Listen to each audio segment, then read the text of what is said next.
Esto es Radio Urbana Deró 95.9 FM. Hola, buenos días. El placer mío de volver a la radio que tanto, bueno, que tanto quiero, que tanto admiro, que sigue siendo mi principal fuente de formación y de escucha cotidiana, como a tantos millones de argentinos, ¿no? Yo creo que aún en el mundo de las redes y de las imágenes, la radio tiene una potencia cada vez más importante, ¿no? Así que bueno, me parece un medio de comunicación de los más prestigiosos, ¿no? De uno de los pocos medios de comunicación que no se ha desprestigiado, la radio. Felicitaciones, me alegro que vuelvan, es un año clave para la política argentina, así que se necesitan muchas voces para poder pensar todo este malambo, digamos, que estamos viviendo. Bien, Lore, bueno, te vamos a tener los jueves, como es habitual en este espacio, pero hoy se nos hacía indispensable poder conectarnos, aunque sea algunos minutos, refrescar o repasar o hacer aunque sea un picadito por sobre lo que nos ha dejado este domingo tan particular en el territorio bonaerense. Bueno, a ver, estamos como... adelantamos el día porque se adelantó la agenda política, porque este país es un poco así, ¿no? Yo no creo que haya tantos países con tanta sensibilidad política, en el sentido de que imagínese usted que esta es una elección de medio término, donde solo se renuevan bancadas de los poderes legislativos, digamos. Es una provincia, si bien la más importante, pero finalmente es una provincia de la Argentina, y eso puede modificar el precio de las acciones argentinas. No hay como mucha distancia entre el poder real de esta elección y los millones de dólares que se están jugando en la bolsa para hacer una corrida económica al gobierno. Esto a mí me encanta cuando pasa esto, porque es sociología pura, digamos. Esto quiere decir que es pura ideología, digamos, que los agentes del mercado dependen de una elección para tomar decisiones económicas, una elección que, digámoslo, en términos de poder real para un mercado económico, un mercado financiero, no tiene demasiada trascendencia. Pero esto ocurre porque en efecto el gobierno ha tenido una derrota, y así lo ha admitido hasta el propio Milei, una derrota política, yo creo que también una derrota económica, pero lo ha leído el presidente en esos términos, contundente, de 13 puntos, el peronismo ha ganado en 6 de las 8 secciones electorales, y de los 135 municipios ha ganado en 100. Para poner un poco en esos términos, de hecho, cuando uno ve el mapa, hay un mapa que seguramente nuestros oyentes lo han visto o estará circulando, es un mapa con pintado los municipios y en otro pintado las secciones, ¿no? Y bueno, digamos, creo que es un triunfo contundente, un triunfo inesperado para todos, para propios y ajenos, por lo menos en estos términos, ¿no? De 13 puntos nadie lo esperaba. Se jugaban en los últimos días unas diferencias de algunos puntos, y la provincia de Buenos Aires es imposible de ser medida, digamos, porque tiene una heterogeneidad tal que realmente hacer encuestas de opinión o de intención de voto en la provincia de Buenos Aires es un trabajo arquitectónico de alta definición. En general, cuando son elecciones tan ajustadas, nadie mucho le puede predecir el resultado, ¿no? Recordemos que en dos de las secciones, la sección 1 y la sección 3 de la provincia de Buenos Aires, está el 72% de los votantes, ¿sí? El 72% de los votantes está en 2 secciones electorales. Pero, digamos, la elección, por ejemplo, que llevó a Milei a presidente de la Nación, la sección 5ª y 6ª, que ahora perdió el peronismo, digamos, fueron las que en el porcentaje de votos determinaron el triunfo de Milei, por ejemplo. Lore, ¿qué te parece esto que remarcaba el presidente Javier Milei anoche en ese escenario de caras largas, donde, bien como decías vos recién, reconoce la derrota, nos dice a todos los argentinos que ahora se va a venir una fuerte autocrítica puertas adentro, a ver qué hay que corregir, qué hay que modificar y demás, pero que ahí nomás, a 2 renglones más abajo, insistió con que el modelo se va a profundizar, no va a haber grandes cambios, no va a haber, van a seguir las desregulaciones y demás. Como que se desdijo muy rapidito de lo que estaba, de la lectura que estaba haciendo. Claro, que yo creo que eso es un típico discurso de alguien desorientado, te diría, ¿verdad? O sea, que no tiene preparado un discurso para semejante nivel de derrota. Y yo creo que un primer Javier Milei coachado y un segundo Javier Milei auténtico, por decirlo así, ¿no? Claro. Entonces yo me imagino minutos antes del escenario, los consultores, los profesionales de la política diciéndoles hay que decir esto, ¿verdad? Y sale como en un libreto y a los 2 minutos, bueno, aparece realmente el yo, ¿no? Quién uno es. Está en un grave problema porque está a 2 meses, si digo bien, a 2 meses, 1 mes y medio, octubre, ¿cuánto estamos? Septiembre, sí, 2 meses, ¿no? Sí, hoy decide 34 días hábiles. Bueno, en 34 días hábiles hay que romper con un clima político, ¿no? Porque no solamente es una gestión que muestra signos de corrupción, que es una de las principales banderas. Lo único que tiene Javier, ineficiencia, 0 gestión en el Estado. Tiene a la mayoría de los gobernadores en contra, inclusive los que los apoyan porque no tienen dinero. Ustedes saben que la política local, lo saben los intendentes, lo saben los gobernadores, sin partidas presupuestarias no existe. Digamos, las provincias no tienen autonomía económica, salvo las 2 o 3 ricas que tienen petróleo, las que tienen litio, pero excepcionales, también tampoco por eso se salvan, ¿no? Uh-huh. Entonces, tiene un frente con el radicalismo, tiene un frente con el PRO, tiene problemas en su propio espacio, porque los audios que se difundieron de Karina es claramente alguien de su propio riñón que los graba.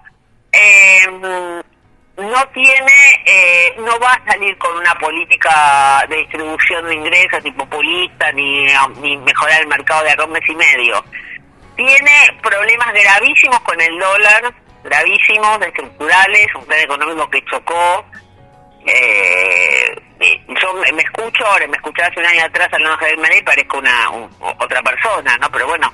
Bueno, pero es que ha cambiado mucho la cosa. Claro. De la última vez que hablamos a hoy, no se le conocía ningún acto de corrupción al gobierno. Con legitimidad, le salían todos los proyectos, tenía el 80% de positiva, tenía el 100 política, no, había una escolaridad enorme. La deflación fue realmente muy importante para todos los argentinos, sobre todo para los que menos recursos tienen, que son los que más padecen la inflación. Bueno, pero claro, ahí también otra de las debilidades del gobierno que con el correr del tiempo, de la última vez que hablamos con Lorena a hoy, se peleó con todos los gobernadores, se peleó con los jubilados, se peleó con los discapacitados, ha tenido frentes por todos lados. Le vetaron o sea, perdió la discusión con discapacidad, perdió la discusión con el presupuesto universitario, perdió la discusión con los cuidados. O sea, sus 3 grandes frentes que había llevado adelante supuestamente con éxito, o que hace 1 año el Congreso le probaba todo, hoy tiene un frente dentro del Congreso, inclusive una desarticulación de su propio frente, que es lo más importante cuando se política finalmente, que no le permite avanzar ni siquiera en las reformas estructurales que intenta hacer, ¿verdad? Entonces, yo creo que es un gobierno empantanado, no encuentra la brújula, no sé cuál es la reacción que va a tener de acá a 1 mes y medio, es muy poco tiempo. Quiero decir esto con todas las letras, acá hay un claro ganador de 2 elecciones y se llama Axel Kicillof. Axel Kicillof no solamente ha gobernado esa provincia, no voy a emitir opinión si es buena gobernación o mala gobernación, la provincia de Buenos Aires es ingobernable, eso lo dice de izquierda a derecha que no quiere escuchar. Pero lo que quiero decir es que la provincia de Buenos Aires no ha tenido grandes conflictos sociales, no ha tenido grandes conflictos, digamos, principalmente sociales, con la crisis económica que avanza sobre las zonas más pobres y desiguales de la Argentina.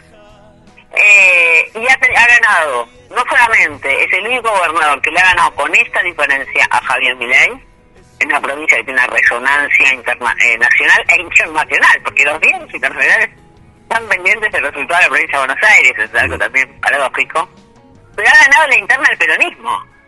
Axel Kicillof,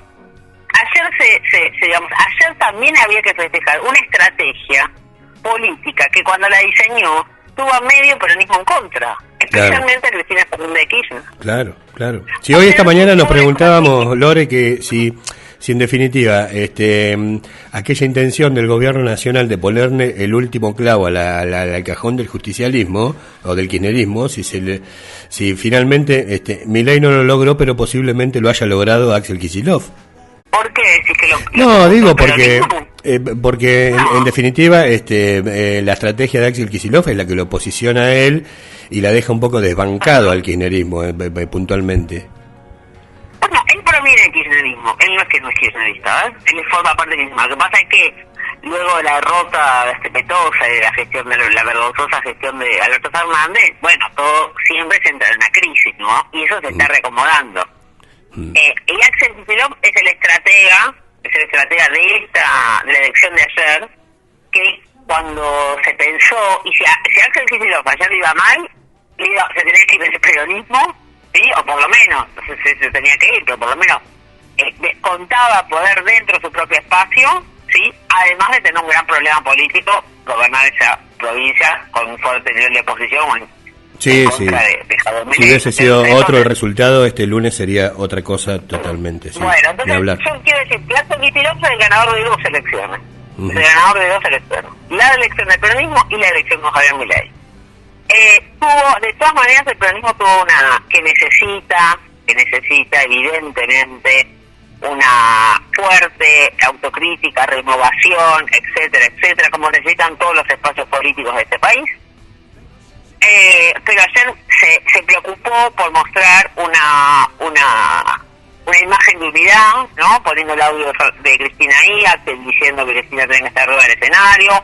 Un Massa que ha tenido un papel estratégico en la unidad, ¿sí? Estratégico, digamos, decía que esta elección se pudo hacer de esta manera, desde Máximo Kirchner hasta digamos, el intendente de Berisso y Ensenada, en el mismo espacio político, si es o digamos un concejal de La Matanza que no tiene nada que ver con el kirchnerismo, y eso se pudo hacer porque hay un gran armador político que es Sergio Massa, un gran estratega que voy a decir exacto, pero en realidad su jefe de gabinete, se me borra, Bianco, y sí. Bianco, bueno, Carly Bianco. Carly Bianco que estaba ahí al lado de él, que es él es el zorro, digamos, ¿no? El tipo de la estrategia política es él, Axel que es el que lo banca, y en contra de todos los pronósticos de Cristina finalmente y de Máximo, de que era una estrategia que lo llevaba todo el mismo a la derrota, hoy lo posiciona con 13 puntos frente a Javier Milei. Eso, con el peso político de esa provincia y un gobierno nacional tan debilitado, con tantos problemas, con tantos frentes, inclusive el frente económico, que es yo te diría que si uno tiene que decir rápidamente qué hizo bien o qué éxito puede mostrar este gobierno, bueno, la inflación, acomodó el dólar, qué sé yo, eso, ¿no? Ahora, eso mismo que hace un año era un éxito que le permitía tener altos grados de legitimidad y de imagen positiva, hoy está en crisis porque no sabe qué va a pasar. El problema estructural lo dicen los economistas liberales, digamos, ¿no? Lo dice el propio Domingo Cavallo, no es que lo dice nadie de otro espacio político. Entonces, yo creo que es un mes y medio clave, me encanta estar en el aire en este mes y medio, porque va a ser un tobogán, un sub y baja, vamos a tener todas las emociones y todos los vértigos posibles. ¿Crees que va a ser, tal vez es medio apresurada la pregunta, ¿no? Pero ¿podría llegar a ser el resultado de ayer en el territorio bonaerense un adelanto de lo que va a ocurrir el 26 de octubre? No tengo idea, pero sí observo que de hecho ayer muchos gobernadores que en su momento habían apoyado a Javier Milei se iban a decir, y bueno, ¿qué esperabas? ¿No? Los gobernadores digamos, en los gobernadores y cualquiera que haya poder territorial, intendente, gobernadores, tiene una visión muy pragmática del poder. O sea, no tiene una visión ideológica del poder, tiene una visión pragmática. Después se enrolan en partidos para poder acceder al poder. Esto tiene una sensibilidad rápida de lo que está pasando. Entonces, un gobernador que tiene problemas económicos en su provincia, que no puede asfaltar la calle, que no solamente es asfaltar, sino que la obra pública no solamente es el hecho de sí, sino el trabajo. Entonces, sabemos que eso es como un círculo virtuoso de la economía. Los intendentes, ¿cómo sostienen los intendentes la gestión de su poder si no tienen un peso? Y la gente que... Ahora, voy a decir otra cosa. Como digo esto, digo otra cosa. Pero digo, no, vuelvo a tu pregunta, perdón, Gregorio, porque yo me... No, está perfecto. Lo que digo es que bueno, que en principio parece haber, no parece haber el bloque de poder ni la homogeneidad que ves un año.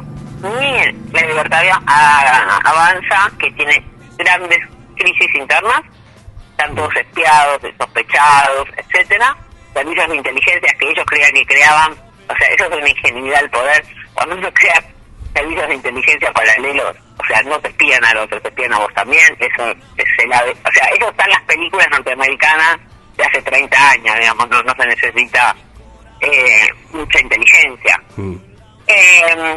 Tiene gobernadores que quitan el apoyo, que se empiezan a armar, ¿no? Que se empiezan a armar, Schiaretti, la gente de Santa Fe, ¿no? Puyaro, Sarllora, etcétera. Bueno, entonces esos que eran, digamos, que habían apoyado, por lo menos activamente, lo que habían apoyado, hoy dicen, bueno, estamos con un problema. Tiene problemas económicos macro y micros, digamos, ¿no? Tiene una gestión paralizada y tiene problemas claros, o sea, indiscutibles de corrupción, ¿no? Porque cuando está al lado y o sea, etcétera. Entonces, yo creo que el gobierno tiene pocas posibilidades de hacer una buena elección en octubre. Eso sí, o por lo menos ya la que imaginábamos hace un año. Ahora, ¿qué porcentaje y cómo se juega eso? No tengo la menor idea. Y ahora ¿Cómo? Pero bueno, te quería decir otra cosa que me olvidé, pero bueno. Bueno, ya te va, de última quedará latente para el jueves. Digo, de alguna manera, porque esto nadie se lo podía imaginar, ¿no? Post audios españolo. ¿Puede haber surtido un efecto tal que haya revertido los resultados de una elección? Bueno, yo no diría los audios solamente, ¿no? Pero es como la foto de Olivo. ¿Se acuerdan la foto del cumpleaños de Fabiola? De Áñez, de la pandemia. Vos decís, bueno, ¿fue la foto? Sí, la foto sola no fue. Pero bueno, claro, puso en crisis un relato, ¿no? El relato que hay que cuidarte, ¿no? Y problemas económicos, y problemas de gestión, etcétera, etcétera, y la foto, ¿no? La foto como el final el moño del regalo. Esto es lo mismo. Vos decís, bueno, ¿fueron los de España? No fueron, pero esta sociedad aún destruida como está y demás, tiene una sensibilidad social, digamos que no la ha perdido todavía, eso está claro. Cuando se tocan temas como la educación, cuando se tocan temas como la discapacidad, los jubilados, yo creo que hay una sensibilidad social ahí. Esta además es una sociedad educada. O sea, lo voy a decir así, parezco una vieja gorda de Recoleta, pero es una sociedad de los buenos modales. Esta sociedad, o sea, cuando uno viaja, esta sociedad se habla bien, se tiene capacidad argumentativa en todos lados, no hay que ser... si yo voy a comprar un negocio y pregunto por qué pactan así, y un panadero me puede explicar por qué les pasa una forma, la otra, sube a la verdulería también. Pero la gente conversa, tiene argumentos, tiene capacidad, no es alocada, no se pega por la calle, digo, ¿no?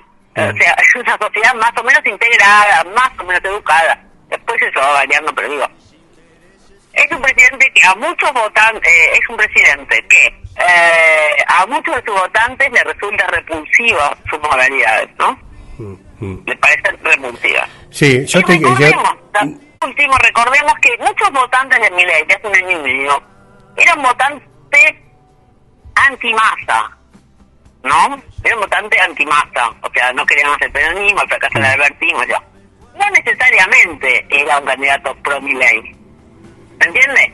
Sí. ¿Qué hace hoy ese votante, muchos de los cuales, muchísimos de los cuales conozco, pero otros tantos que aparecen en las encuestas y demás,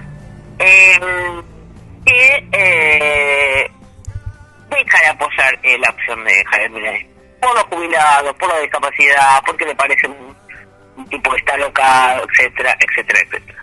Entonces, ahí también hay movimiento. Hay una investigación muy interesante. Lo último que digo va a ser corta, pero bueno, eso es como pedir que sea alta, imposible ya está.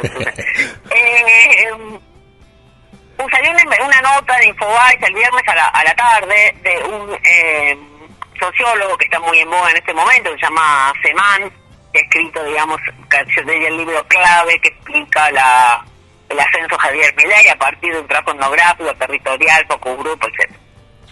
Él dijo, cuando nadie decía, va a ganar Milei. Y el viernes sacó un dato muy interesante, trabajó con grupos de jóvenes del conurbano bonaerense que habían sido claves para que Milei ganara la presidencia, porque eran jóvenes que estaban convencidos de la renovación de Javier Milei y que habían movilizado a sus familias a votar a favor de Javier Milei. ¿Qué aparecía en estos estudios de la semana pasada? Que esos jóvenes estaban sin laburos, pobres, habían visto que sus familias las estaban pasando mal, que sus padres tenían peores trabajos o no tenían trabajo, y dejaron de ser el núcleo que impulsaba a las familias a votar a Javier Milei. Probablemente no fueron a votar, todavía eso hay que estudiarlo, ¿no? No fueron a votar, o si iban a votar no iban por Javier Milei, y tampoco tenían una militancia a favor de su candidatura, ¿no? Digo Javier Milei porque, bueno, acá se plebiscita todo el tiempo, ¿no? Así serían legisladores. Y eso me parece, digamos, que muestra en un grupo reducido, pero nosotros sabemos la fuerza que tuvieron el voto joven digamos, ¿no? Que fue central el voto joven en sí, totalmente. Los hombres, voy a decir, ¿no? Los hombres jóvenes, que son mucho más conservadores que las mujeres. Bueno, esos votos de hombres jóvenes que fueron tan decisivos en el triunfo, hoy no están, digamos. No solamente no están, sino se están retrayendo y dejan de tener un apoyo explícito y movilizante a favor de ese proyecto. Bueno, estamos en un malambo, como decía antes, y con una noticia que da vuelta al tablero político de la Argentina, de acá a octubre, pero diría que de acá a diciembre, que modifica la posición que tenían todos los actores políticos, la de Axo, la de Cristina, del peronismo, la de Milei, la de Karina Milei, el radicalismo y el PRO, que están como a la deriva. Bueno, el PRO será peor decisión de su historia, yo eso me imagino que habrán dicho, bueno, muchas diferencias en votos cuando el radicalismo en los municipios fue con la Libertad Avanza y no fue con la Libertad Avanza, ¿no? Cuando fue dividido el radicalismo y la Libertad Avanza, ¿no?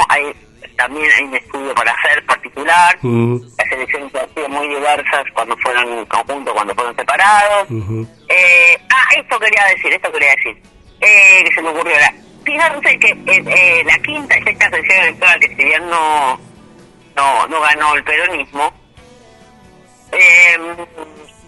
fíjense ustedes que son secciones que no tienen afinidad, porque tienen otras características demográficas, otras características socioeconómicas, ¿no? Fíjense ustedes que el peronismo traccionó votos a favor. De hecho, en la quinta creo que perdió por 2-3 puntos el peronismo, y eso también tiene que ver con algo que nosotros perdemos, sobre todo los que pensamos de esta maldita capital federal, que se vota muchas veces a las cuestiones políticas locales más allá del sello político. Y está claro que las gestiones políticas locales son apoyadas cuando son buenas, ¿sí? Y eso es una relación bastante clara con la ciudadanía, sobre todo en municipios chicos o medianos, ¿no? Fíjense ustedes, la paradoja de Bahía Blanca, por ejemplo, de Bahía Blanca, la desgracia ecológica y a esta altura que tiene esa ciudad, el único que se preocupó por tener algo de bienestar, probablemente incompleto, ineficiente, insuficiente, fue el Kicillof, digamos, el mileísmo desapareció, y sin embargo ahí no puede hacer pie el peronismo, ¿no? Es decir, bueno, ¿es un problema de concepción ideológica? No, yo diría que debe ser un problema de gestión política, de candidatos, no sé, no conozco Bahía en profundidad, pero puedo hipotetizar porque veo cómo ocurre en otros casos, ¿no? Entonces, también creo que hay una valorización de las gestiones locales, ¿no? Por eso también muchas veces ha tenido mayor porcentaje de voto del peronismo que la Libertad Avanza. Sí, totalmente, coincido porque son los intendentes los que caminan, los que están en el trato diario con la gente y demás, y son en definitiva los que pueden tener el pulso de la ciudad, ponerle del distrito, y según cómo esté calificada su gestión, después se ve reflejada en las urnas, y muchas veces sucede eso, sí, la atracción va de abajo para arriba, cuando por ahí se puede interpretar que normalmente no es así. Bueno, esta elección ha sido muy particular y atípica. Veíamos hoy temprano que desde el 49 que no se desdoblaba una elección provincia-nación en el territorio bonaerense, y seguramente quedará mucha tela para cortar, pero la estrategia de Axel Kicillof no fue para nada mala. No, fue una gran estrategia y eso le permite reposicionarse claramente en el peronismo, ¿no? Claramente eso lo deja en un lugar. Yo no quiero hablar de presidenciales porque en este país eso es ciencia ficción, pero por lo menos puede sentarse con otro peso en una mesa de discusión acerca de cómo se reorganiza esto, que debe ser reorganizado, vuelvo a decir, ¿no? Que tiene que ser reorganizado. Y ahí su estrategia, que es esto que estamos diciendo un poco de las gestiones locales, esa lectura bien hecha de alguien que hace política territorial, ¿no? No hace políticas de cúpula. Cuando haces política de cúpula te paso la de Máximo Kirchner o la de Javier Milei, digamos. Creen que la política es un cuarto de reuniones y de rosca política, y no. La política sigue siendo ni de redes, ni de TikTok, ni nada de eso. Eso tiene un límite en la construcción política, tiene siempre un límite. En un momento parece que hay que tener cuentas de Twitter para ganar una elección y no alcanza. Eso es un poquito de una complejidad que adopta la política y que necesita ganar elecciones y que se necesita caminar el territorio todavía. La política sigue siendo territorial.